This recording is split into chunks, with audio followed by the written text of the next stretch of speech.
Good afternoon, or should I say evening, morning. Morning? At any rate, I am the Game Master. Pleased to make your acquaintance. Before we begin, there is something I must tell you. You see, my job is to draw you into this world with my voice and cards, which is why I believe it best for you to play with the sound on. In fact, I insist on it. However, as you can see, my voice is subtitled, so you can always read along as well. Now then, are you ready? Let's begin.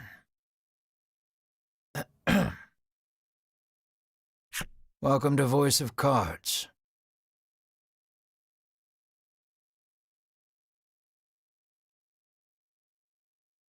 You are about to take the first steps of your adventure.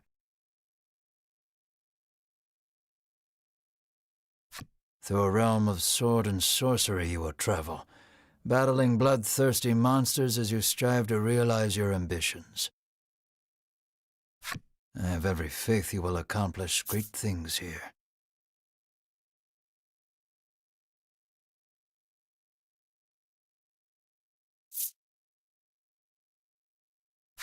I am merely a witness to your exploits. Now then, your departure draws nigh. May your journey be a safe one.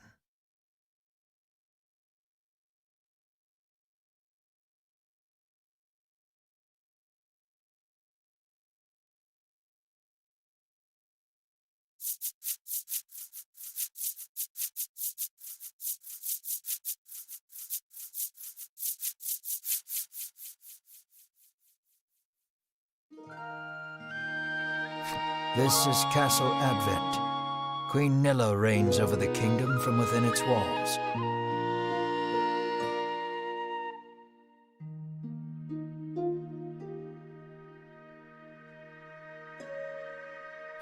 Three white-clad adventurers have gathered here at the Queen's summons.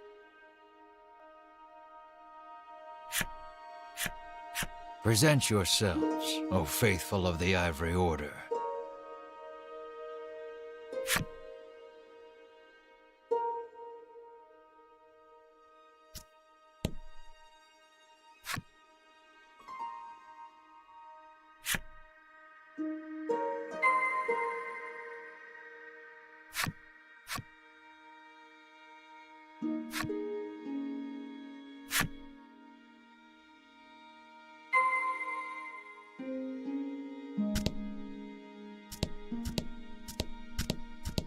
You may not enter here.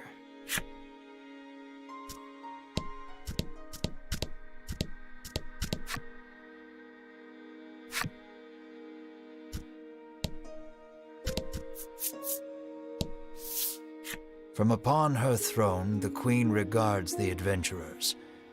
So you are disciples of the Order.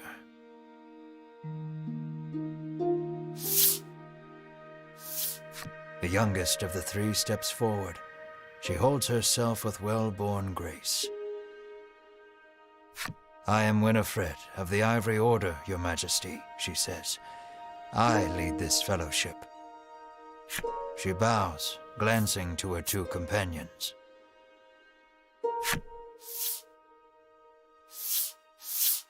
In response, the stern-looking one inclines his head and brusquely names himself Berwin.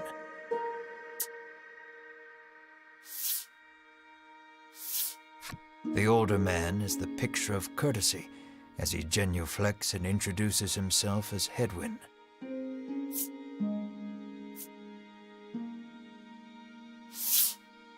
It is these three our story follows today. The Queen acknowledges the fellowship with a nod. In a song, someone has stolen the royal treasure. I bid you reclaim it. Under normal circumstances, I would entrust this to my soldiers, but I do not wish to spread thin my forces with the recent. It seems the troubled queen is judged she can entrust this matter to none but the Ivory Order, beloved of the people and unmatchable in battle. It is our honor to serve you, Your Majesty, and thus the quest falls to the Fellowship.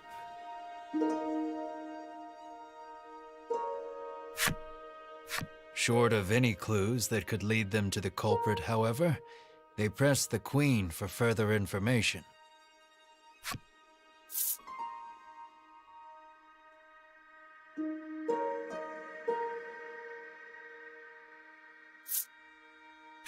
The Fellowship asks the Queen what the royal treasure is. The Queen describes a bottle containing a certain liquid. Without it, she trails off, but the desperation in her voice suggests its loss could spell disaster for the kingdom.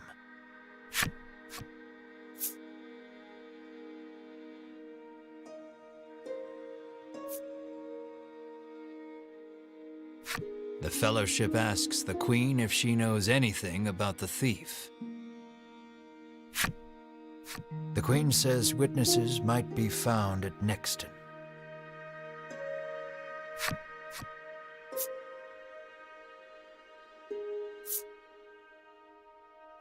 Usually, one would expect recompense for this sort of undertaking. You're quite a mercenary, but...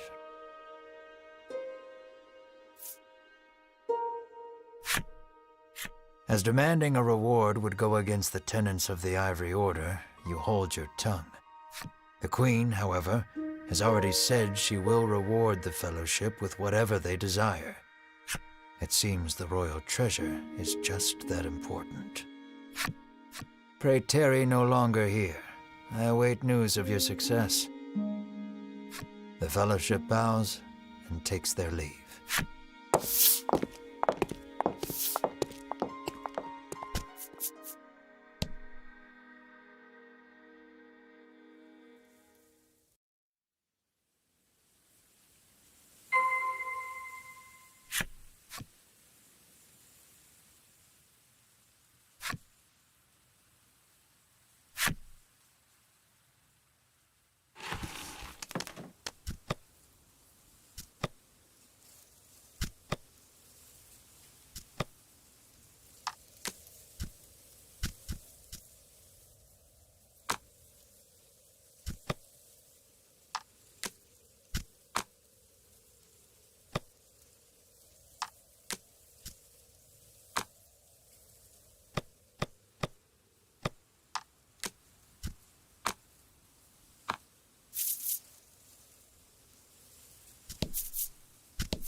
We can waste no time finding the treasure.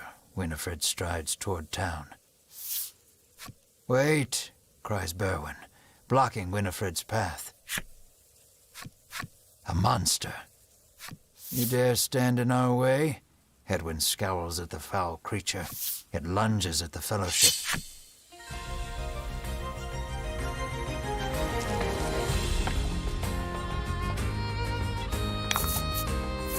Rout the enemy.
Winifred heaves a disgruntled sigh as she smooths her rumpled garb.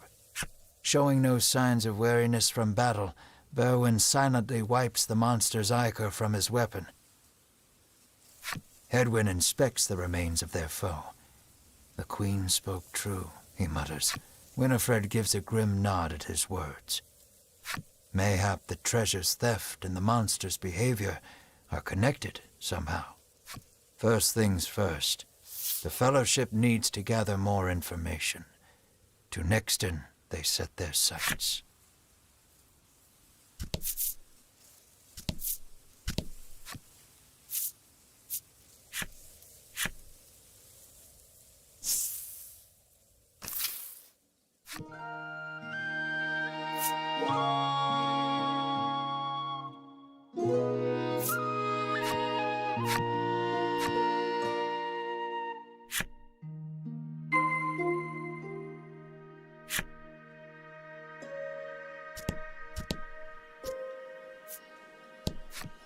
"Welcome to Nixton," hails a man.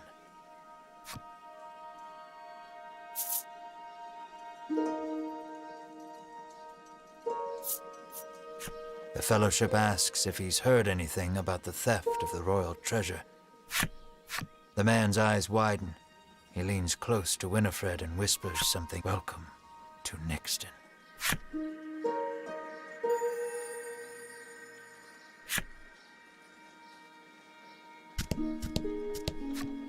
"How may I help you?" the proprietor inquires.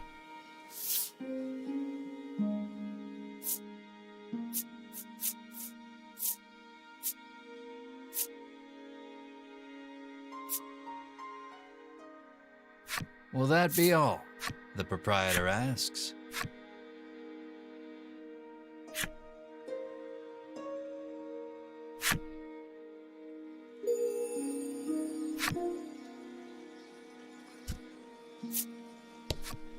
"I'm too scared to leave town with all those monsters out there," the woman sighs.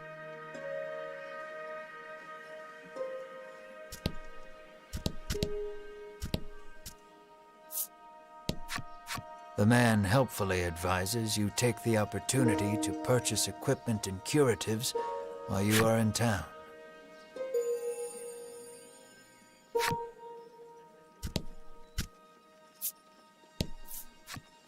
A woman sits hunched over by the side of the road. She's sprained her ankle and needs you to take her to the nearby apothecary. Winifred rushes to her and helps her up. Berwin lifts the woman onto his back, and the Fellowship sets out in search of an apothecary.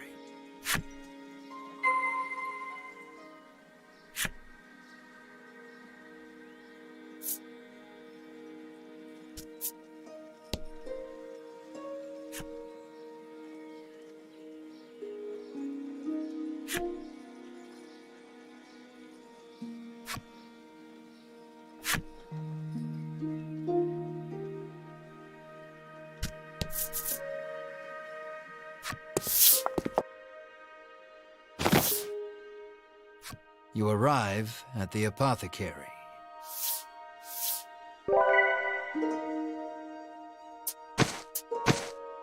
After taking a curative, the woman begins hopping up and down. "Nothing holds a candle to Ivory Order medicine," she beams. She turns to the Fellowship, her eyes widening in surprise. "You three."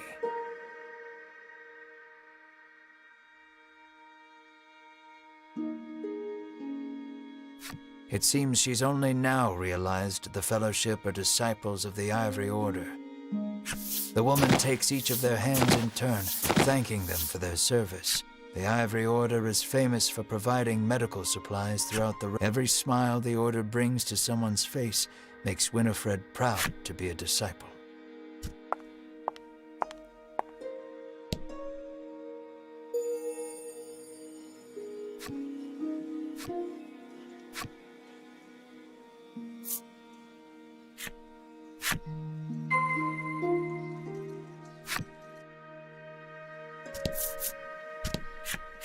"How may I help you?" the proprietress inquires.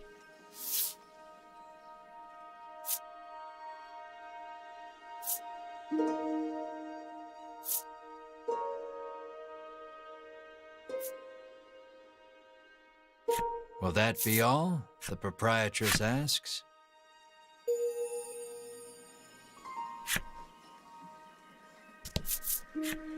The man claims he saw a suspicious someone leaving the castle. He didn't get a good look. The Fellowship thanks the man for the useful information. How may I help you? The apothecary catches sight of the Fellowship. Ah, the Ivory Order. She gestures to the drawers filled with her wares. The Fellowship insists they will pay as any other customer would, and sets about browsing her wares.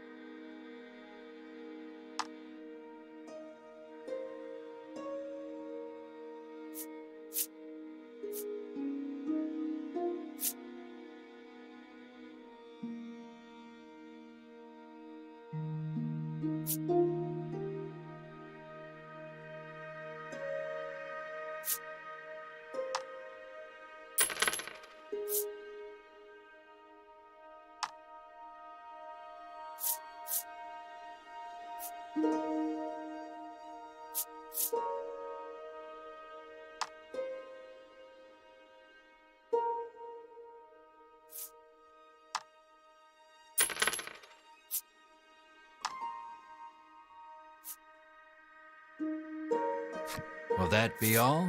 The proprietress asks.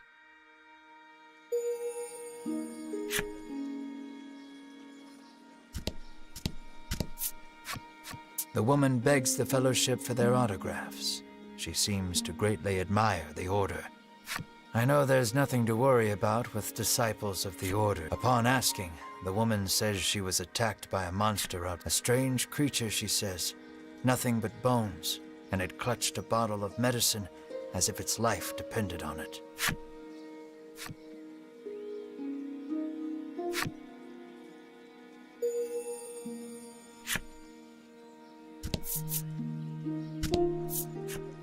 An innocent-looking young boy accosts the Fellowship.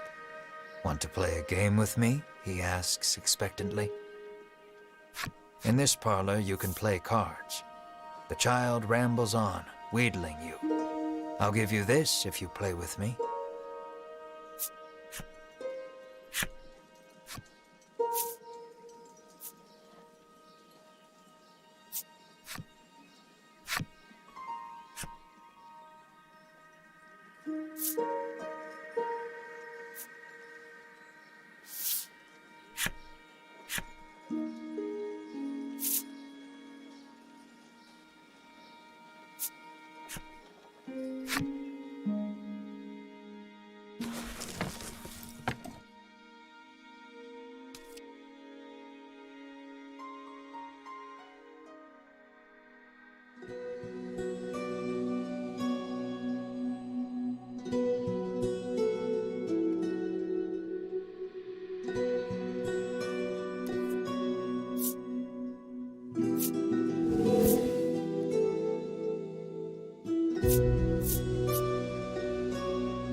Thanks for playing, the boy squeals. He hands over the medicine bottle as promised.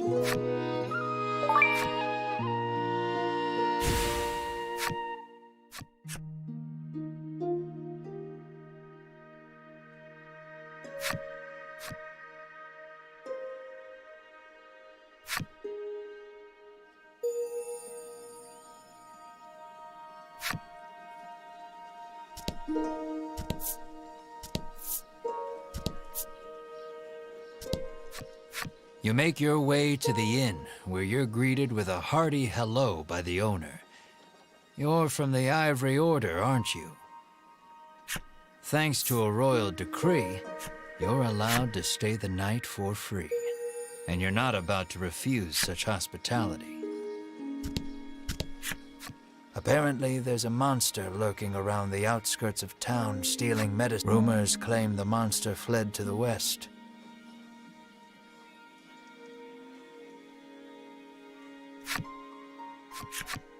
Thanks to the information gleaned from the townsfolk, the Fellowship is all but certain of who has stolen the royal treasure.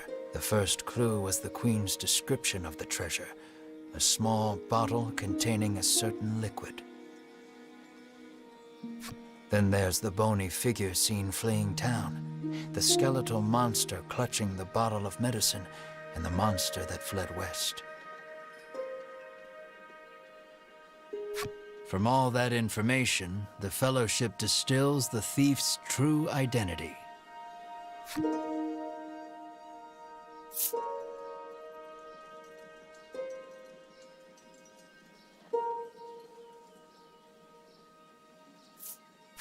Realization strikes Winifred. I know who our thief is.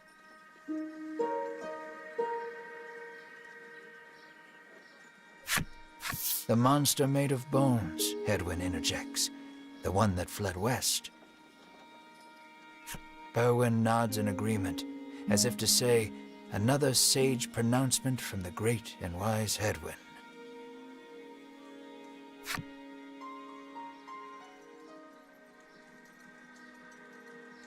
Winifred clears her throat, proclaims that the Fellowship shall head west, out of town, and walks off.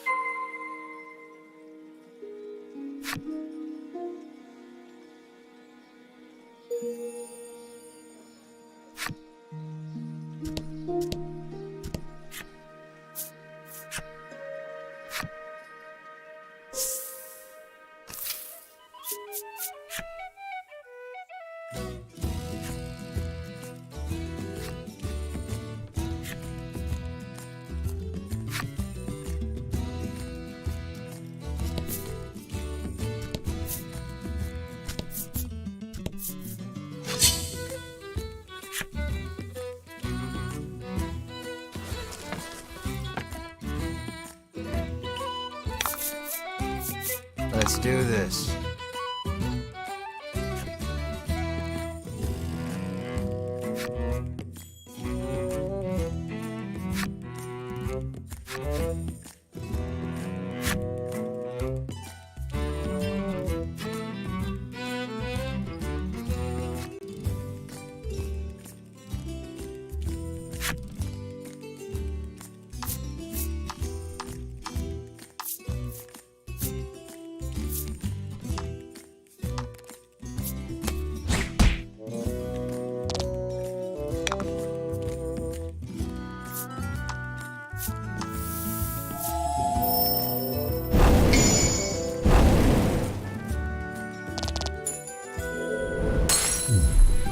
That was lucky.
fight.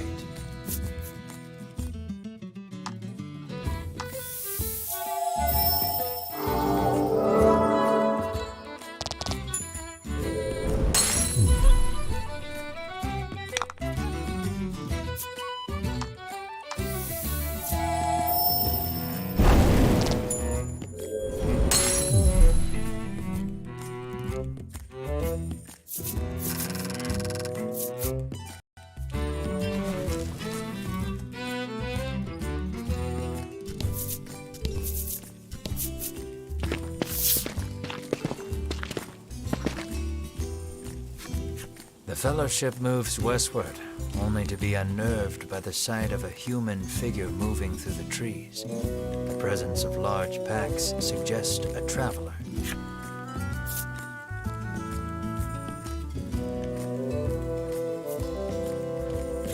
I beg your pardon, but did you catch sight of a monster fleeing west? Winifred inquires. He gives her a puzzled look. There's nothing out there but the sea, he says. That and a cave full of monsters on the opposite shore. I suspect you might find your quarry there. The Fellowship exchange glances and nod as if to say, then that is where we shall go. Alas, they will need a boat to cross the sea. The traveler hoists his packs, suggests the Fellowship speak to the fishermen on the western shore, and takes his leave.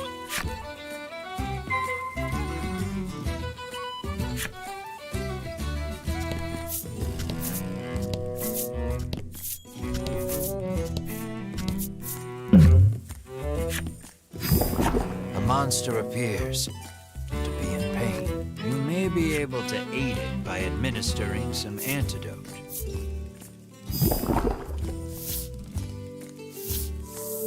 You take pity on the creature and administer some antidote. Healthy once more, it gets up and makes its way to who knows where. Every so often, you catch it looking back at you, but before long, it's out of sight.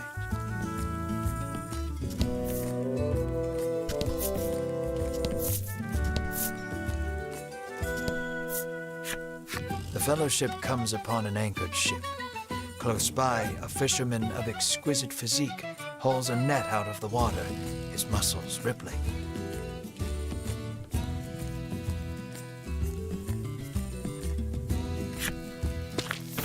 This is no time for lustful reverie. Winifred races to his side and asks that he give the Fellowship safe passage aboard the ship. That vessel is cursed, the fisherman mutters, trembling.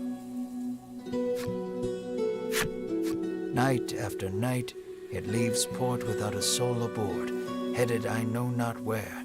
Come morning, it is once again anchored here. This, to the fisherman's mind, is the result of a curse. His head drops into his hands. With but a single dispeller, I am certain I could lift it and sail away. Winifred hands the despairing fisherman a dispeller and asks again for safe passage. The fisherman snatches up the concoction, so delighted that his pectoral muscles begin twitching. The Fellowship politely ignores this fact. He opens the bottle and proceeds to douse the ship.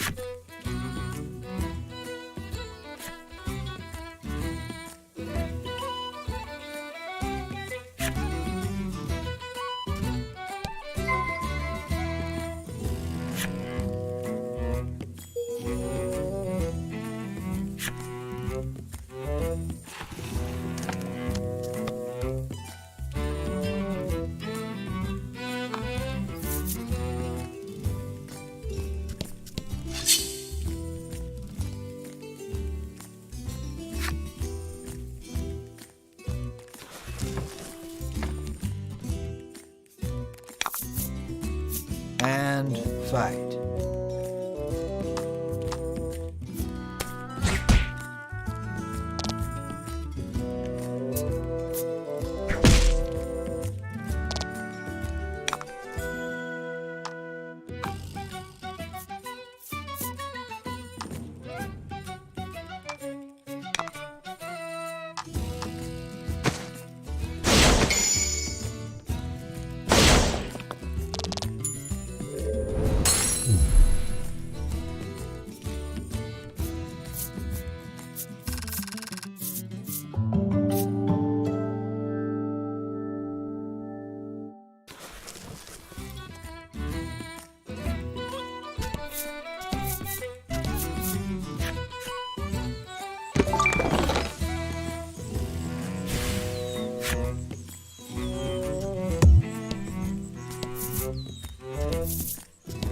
Let's not go there just yet.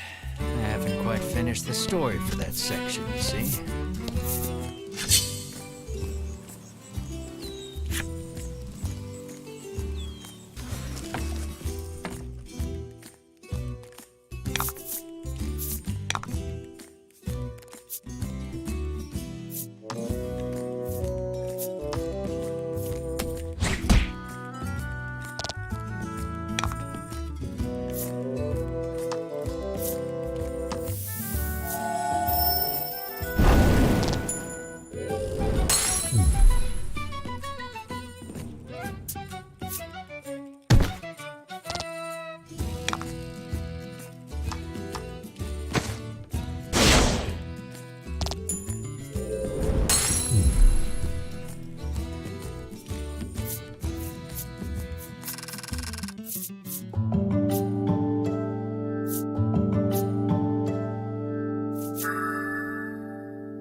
A bizarre rock appeared. It seems primed to explode.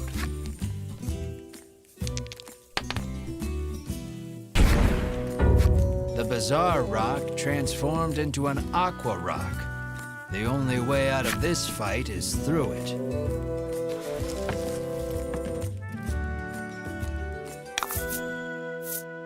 Let's do this.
Are you ready to set sail for the cave? The fisherman asked. Let's shove off then. He beckons you aboard.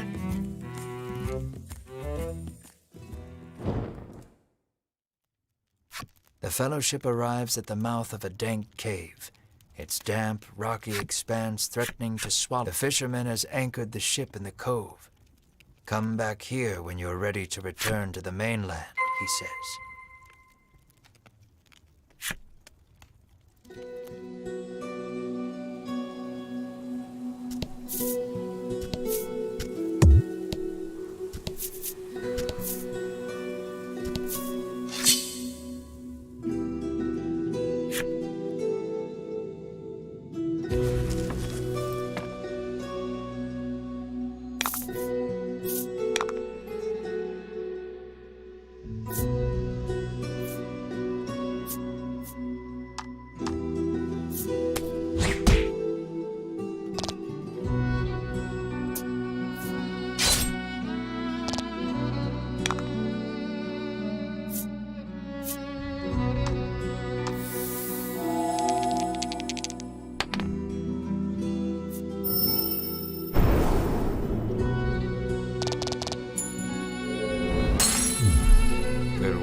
Rout the enemy.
The door is shut tight.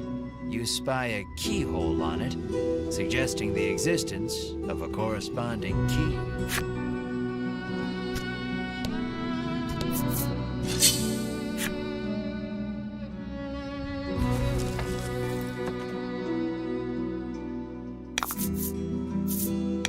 Don't hold back.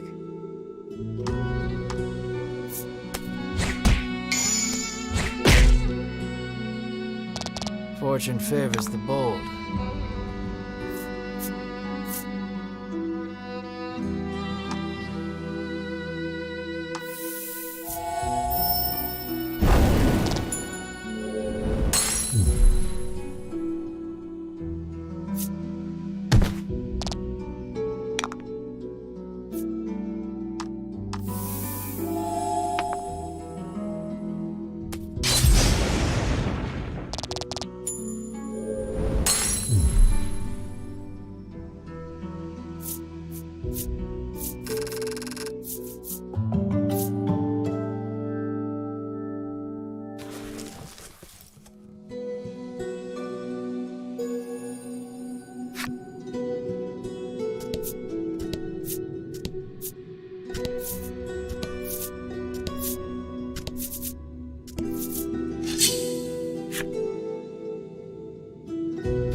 Congrats.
door before you is shut quite tightly.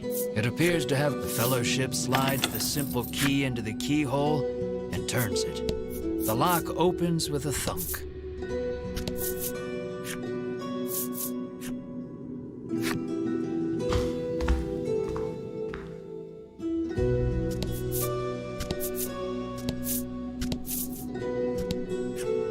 An iron door towers before you.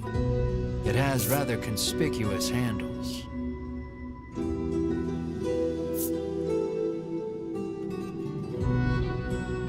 Berwin pulls on the massive handles with all his might. It moves. Berwin gives the door a roundhouse kick out of pure frustration. As his foot connects, the door trundles to the side. So it was one of those sliding contraptions. Something leaps out at the Fellowship from the darkness. Winifred deftly parries the attack with her staff. Edwin looks fondly at Winifred, only to have his reverie interrupted.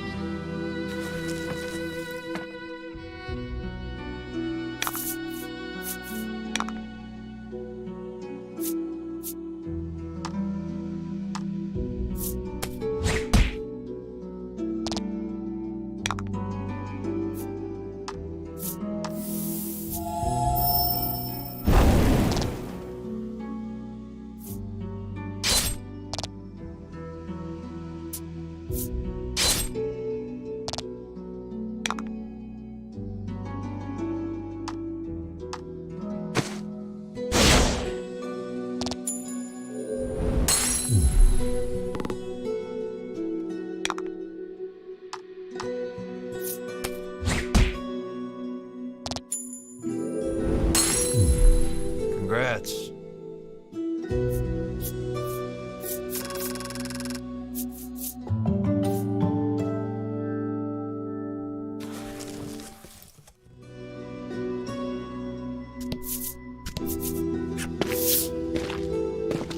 The Fellowship approaches the chest. You shall not have it, a voice growls.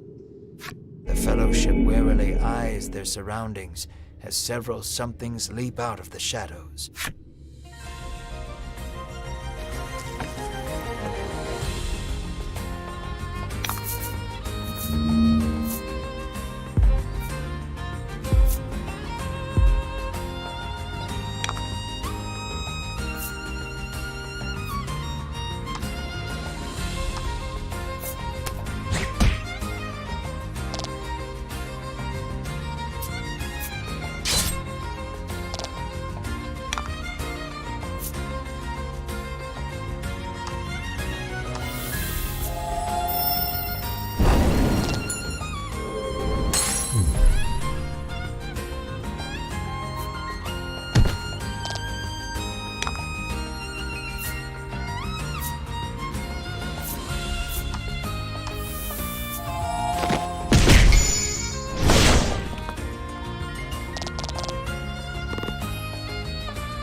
That was lucky.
Winifred neatly steps through the fiend's remains and opens the chest.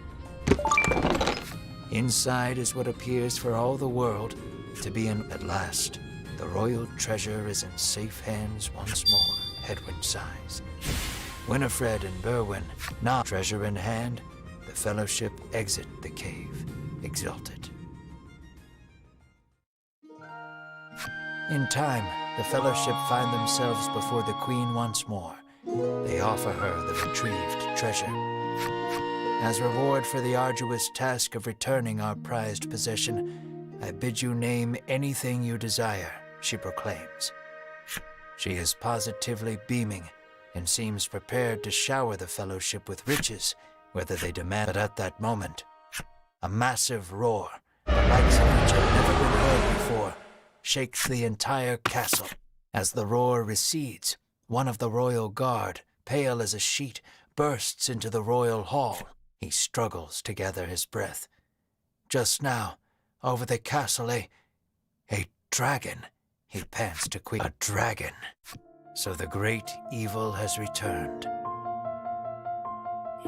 Queen Nilla turns her gaze to the sky, dumbfounded. So the monster troubles are connected, Hedwyn says so under his breath, so the Queen does not hear. A profound silence settles over the royal hall. The Fellowship stand tall, unflinching, as though they know what must be done in the face of such a crisis.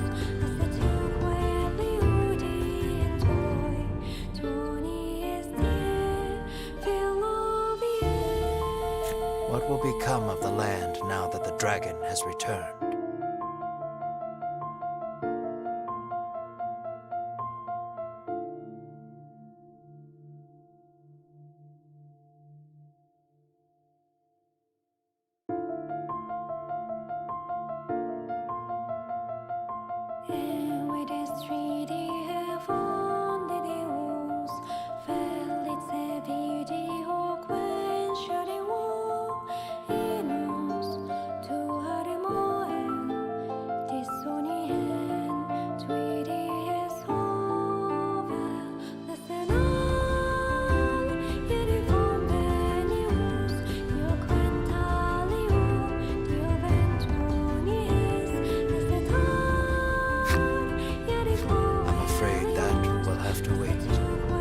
We're all out of time for this portion of the adventure.